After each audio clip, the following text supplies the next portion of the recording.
الرحمن الرحیم. آپ سب کو نیا سال مبارک ہو. کیوں اتنے خوف زدہ ہیں؟ کیا نئے سال کی مبارک نہیں دی جا سکتی؟ مبارک کا مطلب ہے کہ اللہ تعالیٰ آپ کے لیے یہ سال برکتوں والا کرے.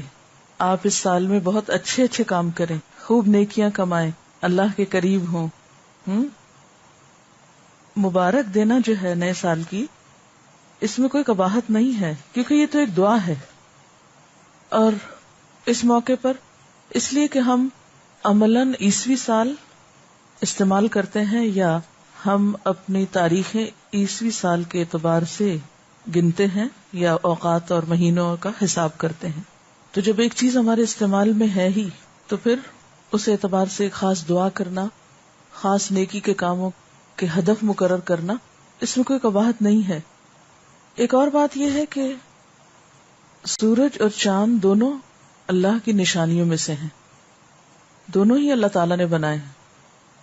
ہجری کیلنڈر چاند کے اعتبار سے ہے، چاند اللہ کی تخلیق ہے، اور عیسوی کیلنڈر سورج کے اعتبار سے ہے، تو سورج اللہ کی تخلیق ہے. ہاں، ہم ہجری کیلنڈر کو عیسوی کیلنڈر پر ترجیح اس لیے دیتے ہیں کہ نبی صلی اللہ علیہ وسلم نے اس کو استعمال کیا، اس لیے اس کی فضیلت اور فوقیت ہے، اس کا استعمال کرنا بہتر ہے. لیکن عیسوی کیلنڈر کو استعمال کرنا منع نہیں ہے، حرام نہیں ہے، گناہ نہیں ہے، غلط کام نہیں ہے، کیونکہ یہ شریعت کے تقاضوں سے ٹکراتا نہیں ہے.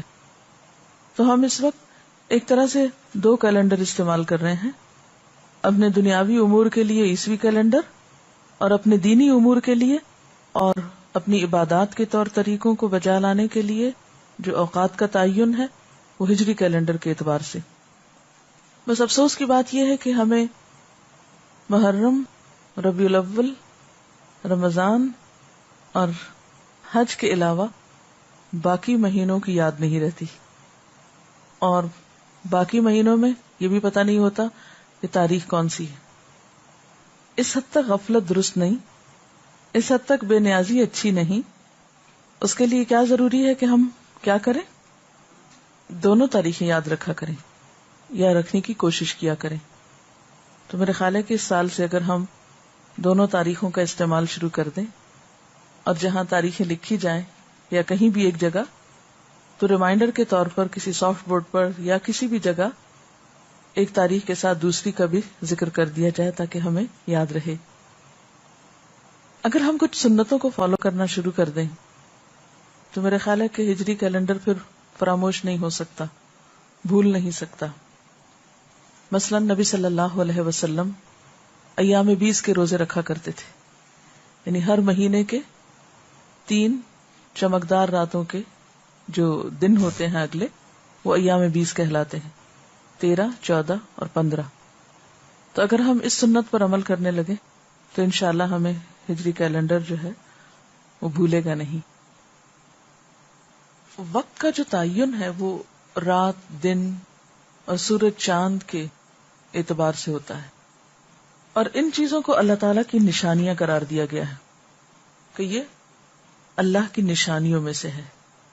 قرآن پاک میں اللہ تعالیٰ فرماتے ہیں یولج اللیل فی النہار ویولج النہار فی اللیل وسخر الشمس والقمر کل یجری لاجل مسمی، کہ اللہ تعالیٰ رات کو دن میں اور دن کو رات میں داخل کر دیتا ہے، اور اس نے سورج اور چاند کو مسخر کر رکھا ہے، ہر ایک ایک وقت مقرر تک کے لیے چلا جا رہا ہے یا چل رہا ہے.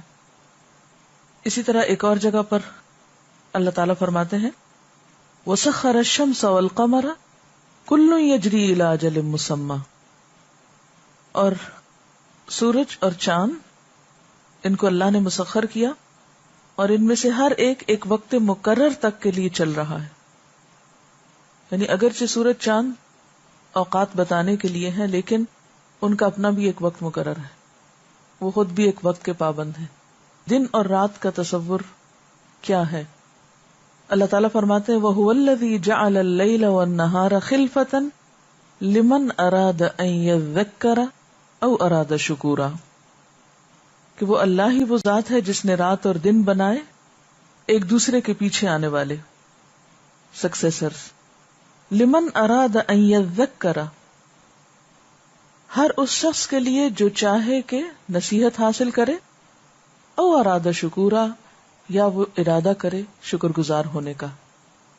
تو گویا ایک دن کے گزرنے کے بعد ایک اور دن کا مل جانا، رات کے بعد دن کا آنا، دن کے بعد رات کا آنا، یہ اللہ تعالی کی نشانیوں میں سے ایک نشانی ہے. اور پھر ان میں ایک بہت بڑا سبق ہے، لمن اراد ان یذکر، اور دوسرا یہ کہ شکر گزاری کا مقام ہے کہ ہر روز جب ہمیں ایک نیا دن ملے اور زندگی میں ایک سال کے بعد ایک اور سال کا اضافہ ہو، تو ہمیں اس موقع پر اللہ تعالی کا ذکر بھی کرنا چاہیے اور اس کا شکر بھی بجا لانا چاہیے. ذکر اور شکر کا احسن ترین طریقہ کیا ہے کہ انسان سب سے پہلے اپنی عبادات میں پابندی اختیار کرے. ہر مہینے کے آغاز کا حساب رکھنے اور سالوں کا حساب رکھنے کے لیے جو کہا تو اس میں نیت اور ارادہ کیا ہونا چاہیے کہ انسان اپنے فرائض کو ادا کرے. یعنی دن اور رات میں جب تبدیلی ہوتی ہے تو نمازیں، اسی طرح مہینوں کی تبدیلی میں زکوٰۃ، روزہ، حج. تو ایک مومن کا وقت کے ساتھ جو تعلق ہے اس میں سب سے پہلا کام دن اور رات کی تبدیلی میں یا گھنٹوں اور لمحوں کے گزرنے میں جس چیز کی فکر اور جس چیز کا خیال رکھنے کی ضرورت ہے وہ عبادات کے اوقات ہیں، اور ان میں خصوصی طور پر دن اور رات میں 5 نمازیں، اور مہینوں کی تبدیلی میں روزہ، زکوٰۃ اور حج. اگر آپ نیکی میں دور تک جانا چاہتے ہیں تو تنہا نہیں جا سکتے. لوگوں کے ساتھ تعلق، اکٹھے مل کر رہنا اور اکٹھے نیکی کے کام کرنے، یہ بے حد ضروری ہے. کیونکہ جب آپ لوگوں سے ملتے جلتے ہیں ان کی تکلیفوں کے باوجود، تو آپ اچھے لوگوں سے بھی سیکھتے ہیں، برے لوگوں سے بھی سیکھتے ہیں. آپ اچھوں کی تلاش میں نکلے، اگر راستے میں برے مل جائیں تو ان کی برائی بھی ہو سکتا ہے آپ کو نیکی پہ جما دے، اگر آپ کے اندر پہچان والی نظر ہوگی تو. پھر آپ نکلیں اور حرکت کریں لوگوں کی مدد کے لیے.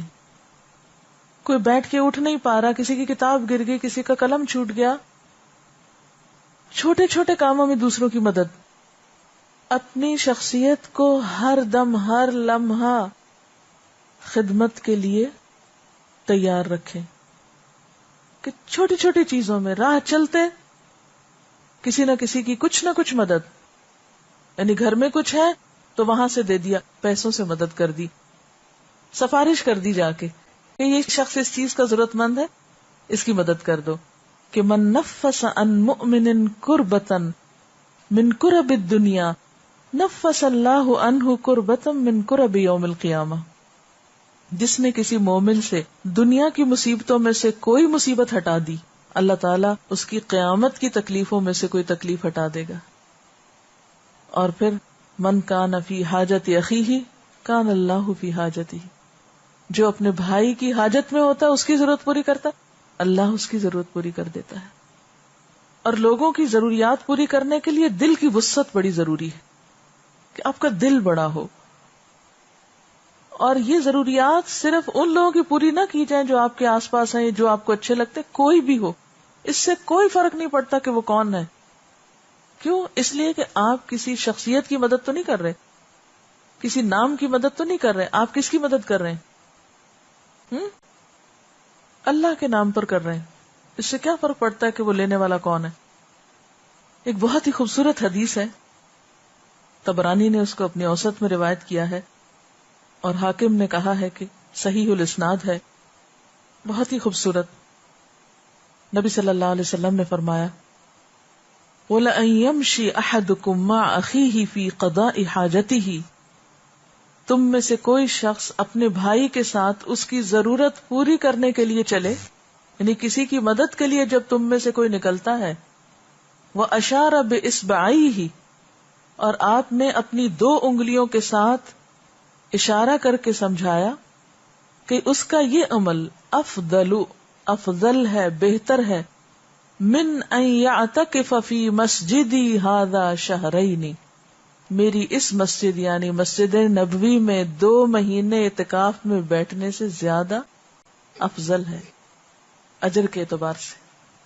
تو یہ ہے وقت کا استعمال. پھر اسی طرح نیک لوگوں کی مجلس تک جانے کی کوشش، نیک لوگوں کی مجلس تک پہنچنا، کیونکہ انسان تنہا تو اس کو پتہ ہی نہیں چلتا کہ اس نے اچھا کیا یا برا کیا جب تک اس کے سامنے کوئی مثال نہ ہو. نبی صلی اللہ علیہ وسلم نے 5 باتوں کا حکم دیا، جن میں سے ایک کیا تھی؟ لوگوں کے ساتھ اکٹھے رہنا، لزوم الجماع. امام اوزائی کہتے ہیں کہ 5 چیزیں جن کی صحابہ کرام بہت حفاظت کرتے تھے یا جن کا اہتمام کرتے تھے، ان میں نمبر 1 لزوم الجماع، اجتماعی زندگی اختیار کرنا، سب کے ساتھ مل کے رہنا، اکٹھے رہنا، یعنی جماعت کو لازم سمجھنا. نمبر 2 اتباع السنہ، ہر کام میں سنت کی پیروی. نمبر 3 عمارت المسجد، مسجد آباد کرنا. اور نمبر 4 تلاوت القرآن، قرآن کی تلاوت یعنی کثرت سے کرنا. اور پھر نمبر 5 والجہاد فی سبیل اللہ، اللہ کے راستے میں جہاد کرنا. آج آپ دیکھیں انٹرنیٹ پہ جو چیٹ ہو رہی ہے، سب سے زیادہ پاکستان سے، یعنی جو ریشو ہے وہ سب سے زیادہ پاکستان کا نمبر 1 ہے، جہاں کی یوتھ جو ہے وہ چیٹ میں لگی ہوئی ہے. گھنٹوں گھنٹوں لوگ بیٹھے رہتے ہیں کمپیوٹرز پر وقت ضائع کرنے. کبھی سوچیں تو حاصل کیا ہوتا ہے. کسی انسان کے پاس بیٹھ کر تو پھر بھی انسان سمجھے، یعنی انسان کو انسان سے ایک انس ہوتا ہے، لیکن ایک مشین کے ساتھ بیٹھ کے جو گھنٹوں گزرتے ہیں اور اس میں اوقات ضائع ہوتے ہیں، نمازوں میں تاخیر ہوتی ہے، حقوق میں کوتاہی ہوتی ہے، فرائض میں غفلت ہوتی. کبھی انسان سوچے تو کیا ہے، محض خواہشات نفس کی تکمیل اور وقت کا ضیاع. جب تک ہم اپنا احتساب خود نہیں کریں گے، جب تک ہم خود اپنے ساتھ سچے نہیں ہوں گے، کوئی شخص ہمارے لیے کچھ نہیں کر سکتا. تو اس لیے ہم سب اپنا اپنا حساب کریں. سبحانک اللہم و بحمدک، اشہد ان لا الہ الا انت، استغفرک و اتوب الیک. والسلام علیکم ورحمۃ اللہ وبرکاتہ.